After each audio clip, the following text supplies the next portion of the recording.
नमस्कार शेतकरी बांधवांनो, शेती ज्ञानसागर या आपल्या चॅनलमध्ये सर्वांचं मनापासून स्वागत आहे.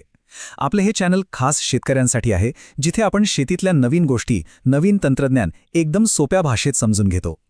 तर आज आपण एका अशा पिकाबद्दल बोलणार आहोत, जे आपल्या सगळ्यांच्या जेवणात असतं. हो, बटाटा. पण हा साधा दिसणारा बटाटा आता साधा राहिलेला नाही आहे. त्याच्या मागे एक खूप मोठी वैज्ञानिक क्रांती घडली आहे. आजच्या या भागात आपण बटाट्याचा संपूर्ण प्रवास बघणार आहोत, एका साध्या कंदापासून ते एका मोठ्या उद्योगापर्यंत. आता बघा, सुरुवातच एका विचित्र प्रश्नाने करतो. एका बटाट्याचा आणि प्रयोगशाळेतल्या काचेच्या टेस्ट ट्यूबचा काय संबंध असू शकतो? ऐकायला थोडं वेगळं वाटतंय ना? पण खरं सांगतो, याच प्रश्नाच्या उत्तरात आजचा बटाट्याच्या शेतीचं सगळं रहस्य दडलेलं आहे.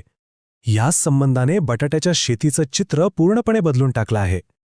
चला तर मग हा काय संबंध आहे तेच शोधूया. तर मग सगळ्यात आधी आपण बटाट्याचा हजारो वर्षांचा प्रवास बघूया.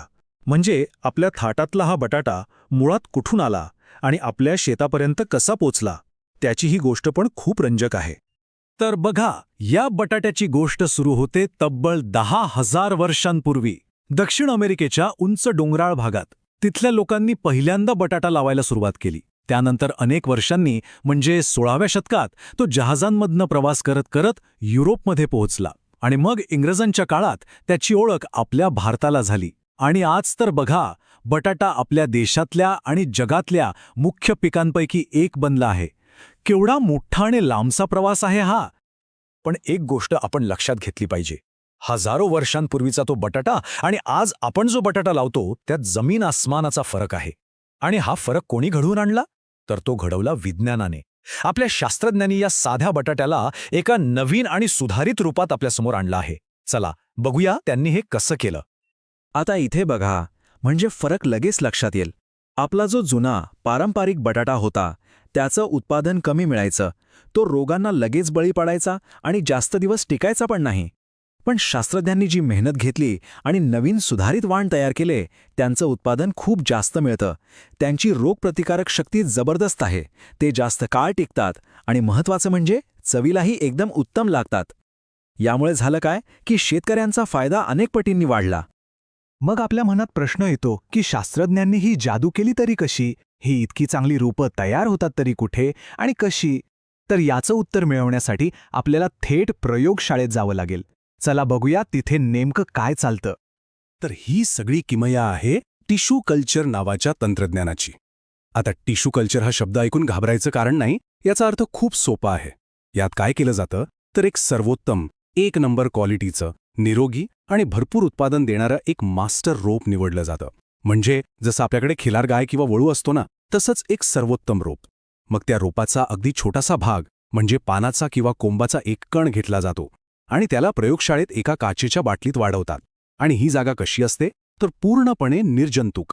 निर्जंतुक म्हणजे काय तर जिथे रोगाचा एकही जंतू नसतो. अगदी दवाखान्यातल्या ऑपरेशन थिएटरसारखी स्वच्छ जागा. या पद्धतीचा फायदा काय तर एका रोपापासून हजारो, लाखो, अगदी हुबेहूब आणि 100% निरोगी, रोगमुक्त रोपं तयार होतात.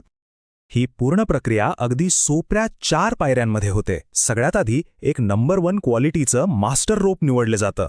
मग त्याचा छोटासा कण घेऊन प्रयोगशाळेत काचेच्या बाटल्यांमध्ये वाढवला जातो. त्यानंतर ती छोटी छोटी रोपं थोडी मोठी केली जातात आणि मग ही 100% निरोगी, रोगमुक्त रोपं थेट शेतकऱ्यांना शेतात लावण्यासाठी दिली जातात.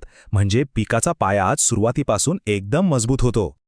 बरं, प्रयोगशाळेतून तर एकदम दमदार रोप तयार होऊन आलं, पण ते शेतात लावल्यावर पुढचं काय? कारण खरी कसोटी तर मातीतच लागते, नाही का? आणि इथेच कामाला येतं आधुनिक शेतीचं तंत्रज्ञान, ज्याला आपण स्मार्ट फार्मिंग म्हणतो. आताच्या आधुनिक शेतीत ठिबक सिंचनासारख्या पद्धती वापरल्या जातात. त्याने काय होतं तर पाणी थेट पिकाच्या मुळांना मिळतं आणि पाण्याची खूप बचत होते. माती परीक्षण केल्यामुळे आपल्या जमिनीला नक्की कोणत्या खताची गरज आहे हे कळतं. त्यामुळे उगाच फालतू खतांवरचा खर्च वाचतो आणि योग्य वेळी योग्य औषधांची फवारणी करून कीड आणि रोगांना सुरुवातीलाच आटोक्यात आणलं जातं. या सगळ्या स्मार्ट पद्धतींमुळे उत्पादन तर वाढतंच, पण आपला खर्चही कमी होतो.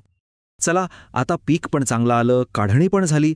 पण पूर्वी बटाटा उत्पादक शेतकऱ्यांसमोर एक खूप मोठी अडचण होती, ती म्हणजे साठवणुकीची. काढणीनंतर बटाटा जास्त दिवस चांगला राहायचा नाही. तो सडायचा, त्याला कोंब फुटायचे आणि शेतकऱ्यांचं खूप मोठं नुकसान व्हायचं. पण या मोठ्या समस्येवर सुद्धा तंत्रज्ञानाने एक जबरदस्त उपाय शोधून काढला. तो म्हणजे आधुनिक कोल्ड स्टोरेज म्हणजेच शीतगृह. या शीतगृहांमध्ये तापमान आणि आर्द्रता एकदम नियंत्रणात ठेवली जाते. त्यामुळे बटाटा सडत नाही, खराब होत नाही आणि महिनोन्महिने अगदी ताज्यासारखा राहतो. याचा शेतकऱ्यांना खूप मोठा फायदा झाला. आता त्यांना बटाटा काढल्या काढल्या कमी भावात विकण्याची घाई करावी लागत नाही. ते चांगला भाव मिळेपर्यंत थांबू शकतात. तर आता आपल्या लक्षात आलं असेल की बटाट्याचा प्रवास फक्त शेतापुरता किंवा आपल्या स्वयंपाकघरापुरता राहिलेला नाही. तो आता एका खूप मोठ्या औद्योगिक क्रांतीचा महत्त्वाचा भाग बनला आहे. इथे बघा, शेतातून काढलेला बटाटा 3 वेगवेगळ्या ठिकाणी जातो. काही बटाटा आपण भाजीसाठी थेट बाजारात विकतो. काही बटाटा शीतगृहांमध्ये साठवला जातो, जेणेकरून वर्षभर तो लोकांना मिळत राहील.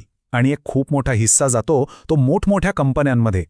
तिथे त्याचे वेफर्स म्हणजे चिप्स, फ्रेंच फ्राईज आणि स्टार्च यांसारखे अनेक पदार्थ बनवले जातात. जरा विचार करा, हा साधा दिसणारा बटाटा आज जगभरातल्या अब्जावधी रुपयांच्या उद्योगाचा मुख्य आधार बनला आहे. आपण जे पॅकेटमधले कुरकुरीत वेफर्स खातो ते याच बटाट्यापासून बनतात. यामुळे झालं काय तर शेतकऱ्यांच्या मालाला प्रचंड मागणी निर्माण झाली आणि त्यांच्यासाठी कमाईचे नवीन दरवाजे उघडले गेले आहेत. तर शेतकरी मित्रांनो, पुढच्या वेळी जेव्हा आपल्या हातात बटाटा येईल तेव्हा एक गोष्ट नक्की लक्षात ठेवा की तो फक्त एक भाजी नाहीये, तर तो आहे 10,000 वर्षांचा इतिहास, विज्ञानाची किमया आणि शेतकऱ्यांच्या कष्टाचं फळ. आशा आहे की ही माहिती आपल्याला नक्कीच आवडली असेल. जर हा भाग आवडला असेल तर याला लाईक करा आणि इतर शेतकरी बांधवांपर्यंत पोहोचवण्यासाठी शेअर करा. आणि हो, आपल्या शेती ज्ञानसागर चॅनलला सबस्क्राईब करायला विसरू नका, म्हणजे अशीच महत्त्वाची माहिती आपल्यापर्यंत पोहोचत राहील.